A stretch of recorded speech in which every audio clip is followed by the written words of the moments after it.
welcome back to the channel for another update on the jet bike. As promised, the Tower of Power is home. Did have to modify it slightly. The aircon pump is in crooked, which it has to be to clear the bottom of the fuel tank, and I had to lower the supercharger 20 mils for the same reason. Power steering pump isn't quite mounted yet. I'm waiting on a balustrade turnbuckle that I've ordered, which I think will work as a good belt tensioner, and then I'll build a bracket to gather that into place. But the main serpentine belt routing is done. I did have to get another pulley on the right hand side to get the angle right for the tensioner, so I figured that was a good place to put the alternator, and it means I've freed up space down here for another aircon pump, which I'll be able to use for engine braking, which I figure is actually going to give me more engine braking than the alternator would have, so that'll work out pretty well. I did some research online about how much power aircon pumps are supposed to draw. People are saying anywhere between 1 and 40 horsepower, so I figured 5 or 10 is probably a pretty good middle ground. That'll be a good amount of engine braking. That's about half of what I'm expecting to make from this engine, so that'll be a functional engine brake there. I did also get the primary drive done. So this is the chain and sprocket coming off the small engine that's going to drive all the ancillaries, fuel injection, oil pressure, and the main compressor, the supercharger. I decided to use a chain drive. A tooth belt would have been cooler looking and quieter, but chains take up less space, obviously, and it's much easier to get them to the correct length. Might have to put some sort of chain guard there.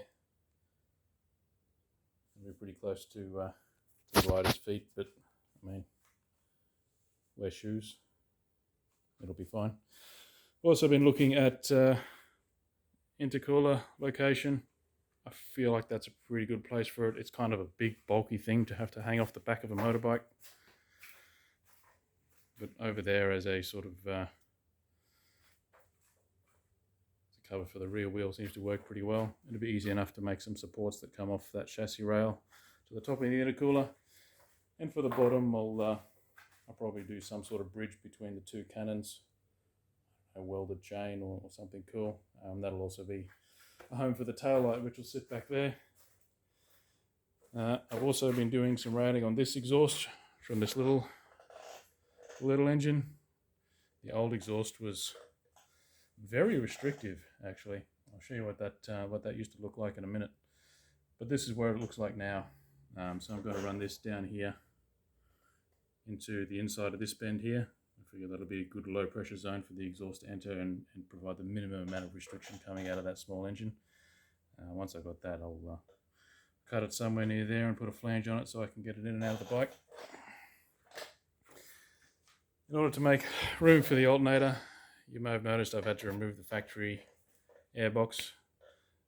So I've ordered an adapter to it, just a regular round. I think it's 38mm round, so I can put a U-bend there with a pod filter or something up there, which will also filter the air going into the compression pump and into the engine brake, which will sit on the other side. I'll run some hoses over there. But that's pretty much it. I'm pretty happy with this weekend's progress. I think next video I might look at putting the side coolers on. I have a radiator that'll go in here and an oil cooler will go on the other side as a turbo guard of sorts as well, to stop rocks getting up in there. Probably will run a turbo guard. I'm not just going to leave it open, but I think a filter might be a little bit restrictive unless I go big. But I mean, twin 4-inch filters is really more than I wanted to spend on this project. But yeah, have a look at this. This is the original exhaust from that little engine. Tiny little hole. So I may end up having to rejet the carb to take advantage of the better flow from the pod filter and from the exhaust that's now 50% bigger. But if that's the case, I don't have a problem doing that, and it means I'll get a little bit more power out of it. I'm already overdriving that supercharger pretty hard, so we'll see how well that works. I have to change ratios or rejet anything, or even shave the head to boost the compression and play with the timing a little bit, it's all part of the fun. But that's the update for this week. Let me know what you think. I think it's coming together quite well. I'll see you next week.